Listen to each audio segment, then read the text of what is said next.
treating people as political pawns. In a word, it's inhumane. They were lured on false pretenses. I don't understand why you got to be nasty about it. It's human trafficking. Oh boy, here we go.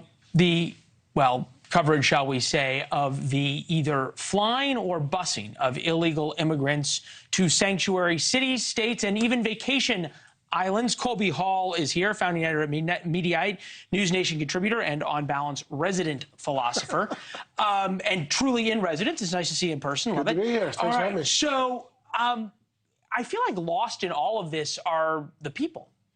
Well, it's fair. I mean, I saw they're political pawns on both sides. They really are. I mean, I think this is it's political theater, and depending upon your perspective, it's either absurd, horrific political theater or terrific political theater. I think it's been effective, right? This is the media were just jumped all over. Like Abbott and DeSantis wanted to make a big stink, and the media said, "Hold my beer. I will give you all the attention that you want." But in that, it was interesting. I saw an MSNBC report today there where they interviewed these asylum seekers, and they said were happy. They were delighted. Roll the tape.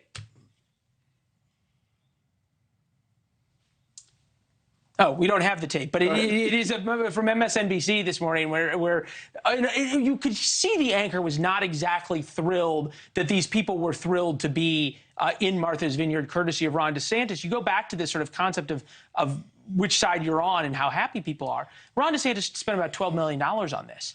The earned media on this is hundreds of millions of dollars. Right, and I think that it'll be interesting to see how that part of the story plays with sort of any fiscal conservatives in Florida or moderates are saying, like, why are we spending $12 million to fly these undocumented migrants, illegal immigrants from Texas to Martha's Vineyard just to make a point? Well, he made a point, and it outraged everyone. And he's in a tighter race for governor than people probably think. And so this is great for his base and great for shoring him up. And it really does force a conversation that needs to be had about... Look, it also happens to be really good in poll well in Iowa and New Hampshire. Totally. Where he's going to run for president. I'm thinking, though, about sort of the fairness aspect of this, right?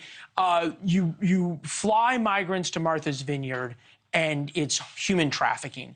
You then round them up where no one has ever left Martha's Vineyard voluntarily in the summer, okay? And you round them up under armed guard and put them on buses and fly them to an Air Force base, and suddenly it's, oh, that's no problem.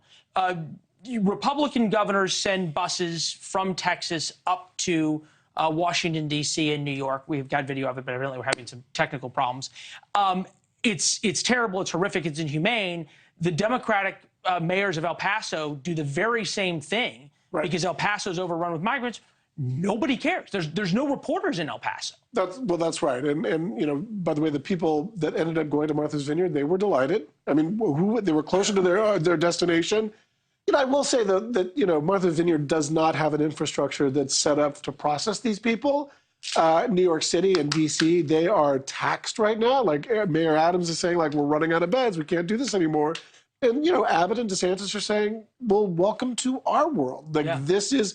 So again, I think there's this. What do you make of the Twitter world talking about the migrants in Martha's Vineyard, saying, look, you got a lot more places to put people than we do in El Paso. There's people sleeping on the streets in El Paso. There's all sorts of guest houses and hotels that are empty right now in Martha's Vineyard. It's the end of the season.